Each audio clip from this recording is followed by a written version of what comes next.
பெண்கள் மறைக்கப்பட வேண்டிய பகுதி என்ன? அல்லாஹ் குர்ஆன்ல சொல்லி காட்டுறான், வலா யுப்தீன ஜீனத்தஹுன்ன இல்லா மா லஹர மின்ஹா. அத்தியாவசியமாக தெரிய வேண்டியதை தவிர மற்றவைகள் எல்லாம் மறைத்தே ஆக வேண்டும் அல்லாஹ் குர்ஆன்ல சொல்றான். நபிகள் நாயகம் ஸல்லல்லாஹு அலைஹி வஸல்லம் இதுக்கு தெளிவுரையாக ஒரு பெண்மணி மறைக்கப்பட வேண்டியது என்ன? இப்ப தொழுகையின் மூலமாகத்தான் சொல்லி தர்றாங்க. ஏன்னா முகம் 2 மணிக்கட்டுகள், இவற்றை தவிர மற்ற எல்லா பகுதிகளும் மறைக்கப்பட வேண்டும். பெண்களுக்கு தலையிலிருந்து கால் வரைக்கும் மறைக்கப்பட வேண்டும். அப்பொழுதுதான் தொழுகையே கூடும். அப்ப இந்த முகம் என்பது மறைத்தே ஆக வேண்டும்ங்கிறது கட்டாயம் அல்ல. அதே போல 2 மணிக்கட்டுகளையும் மறைத்தே ஆக வேண்டும் கட்டாயம் அல்ல.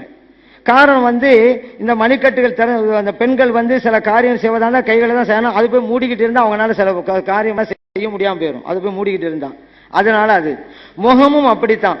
ஏன்னா முகத்தை மறைப்பதன் மூலமா நிறைய விபரீதங்கள் எல்லாம் உண்டு. அதே நேரத்தில் அது அவசியம் இல்லதானே தவிர இப்ப அந்நிய ஆண்களும் வருவாங்க.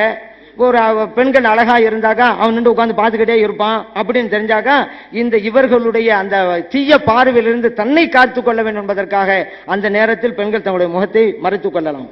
ஏன்னா ஹஜ்ஜின் போது அப்படி நடந்திருக்கிறது. ஆயிஷா சித்திகா ரலியல்லாஹு சொல்றாங்க, நாங்கள்லாம் இருந்தோம், ஒரு கூட்டம் அங்க வந்து நாங்கெல்லாம் முகத்தையும் மூடிக்கிட்டோம், அவங்க போன பிறகு திறந்துக்கிட்டோம் அப்படிங்கிறாங்க. இது சூழ்நிலைக்கு தகுந்தவாறு உள்ள விஷயம். பொதுவாக முகத்தை மறைத்துக்கிட்டே தான் இருக்கணுங்கிறதெல்லாம் முகம் திறந்தே இருக்கலாம், 2 மணிக்கட்டு திறந்தே இருக்கலாம். சூழ்நிலை தகுந்தவாறு கூடாத ஆண்கள் வருகிறார்கள், மோசமான எண்ணம் உள்ளவன் வர்றான், அவன்லாம் பார்த்தாக்கா நின்று இருப்பான், கேள்வி பண்ணுவான், வாரம் பண்ணான்னு சொன்னா அது தற்காத்துக்கொள்ள முகத்தை அந்த நேரத்தில் மூடிக்கொள்வதுங்கிறது வேறு விஷயம். அப்ப முகத்தை மறைக்க வேண்டிய அவசியம் இல்லை என்றாலும் கூட சட்டம் என்ன தெரியுமா சொல்லுது?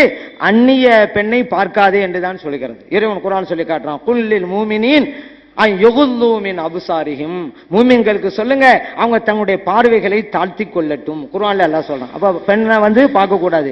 அதே போல பெண்களுக்கு அல்லாஹ் சட்டம் போடுறான், அவங்க ஆண்களை பார்க்க கூடாது. அந்த தொடர் வசனத்தில் இவன் சொல்லி காட்டுறான், முகத்தை மறைக்குவது அவசியம் என்பதல்ல பெண்களுக்கு, ஆனால் அந்த முகத்தை பார்க்க கூடாது, அது ஹராம் தான் ஆண்களுக்கு. அதை நம்ம புரிஞ்சு கொள்ளணும். சூழ்நிலைக்கு தகுந்தவாறு அந்த இடத்துக்கு தகுந்தவாறு பெண்கள் தங்களை தற்காத்துக் கொள்ள முகத்தை மூடிக்கொள்ளலாம். அதுவும் நடந்திருக்கிறது சஹாபா பெருமக்களுடைய காலகட்டத்தில். ஸல்லல்லாஹு அலைஹி வஸல்லம் அவங்களுக்கு பக்கத்திலேயே ஹஜ்ஜின் டயத்தின் போது